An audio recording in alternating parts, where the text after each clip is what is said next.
We're going to end this interview by going right back to the beginning, when you were still active members of the royal family, still living within castle grounds. Accusations have arisen, Meghan, that you were a little bit of a bully to some of the staff, that you'd speak to them condescendingly, and that you, Harry, are quoted to have said, "What Meghan wants, Meghan gets." No, that's out of context, way out of context. I can't exactly remember why or how that's out of context, but it definitely is. All I said was that Meghan must get what Meghan wants. I mean, maybe you've got to know her deeply enough to know why she must get exactly what she wants. Most people don't even bother to take the time because they're completely unamazing. Well, I'm shocked that anyone would accuse me of being a bully. I'm quite hurt. Actually, it's quite hurtful. Look, if I've ever used a sharp tongue, or do ever use a sharp tongue with anyone, it's because I'm acting on instincts that go above the level of the cleaner people and the bed makers. And, you know, if they slow me down or get in my way, they're doing a lot of incremental damage to the people I'm not helping. So under those circumstances, yeah, I think a few moments of aggression is quite acceptable, actually, yeah. It wouldn't even make a difference if she really tore into one of them. I mean, really laid in, nailed them. It really wouldn't make a difference because her reactions would probably be proportionate to what's required. I mean, her instincts for social justice, second to none.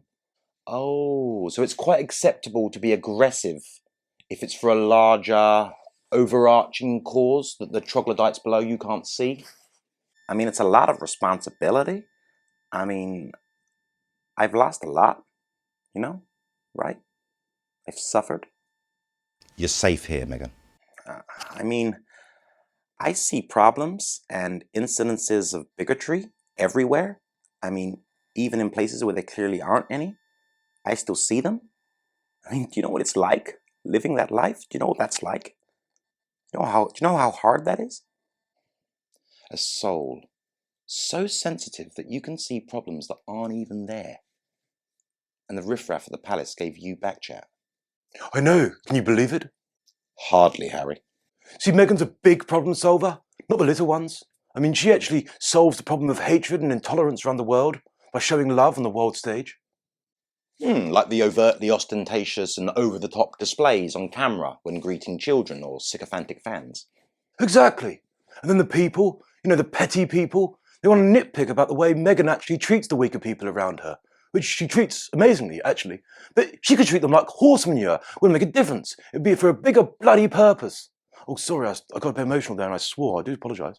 We'll let you off that one, Harry. But I will ask, why is it that you two don't extend the same level of tolerance to your families that you insist that everybody else should extend to theirs? Mr. Markle, for instance. I mean, couldn't you be tolerant of his weaknesses and mistakes? He's intolerable.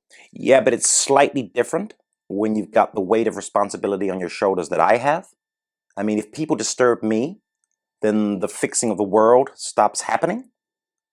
So I can't really be expected to tolerate people close to me if it means putting the fate of the world at risk. I mean, I'm not that selfish, no way. Well, if you want to make an omelette, you've got to break some eggs. I think that just about sums things up perfectly, Harry. Well, all there is left to do is to thank you both for coming in and showing us the state of the gooey yolks that exist inside the eggs that sit on top of your necks. I think Harry might be a double yolker. Thanks for listening. Join us again next time. I tell you what, don't go to that barber's, but do subscribe or don't subscribe. Do like or don't like.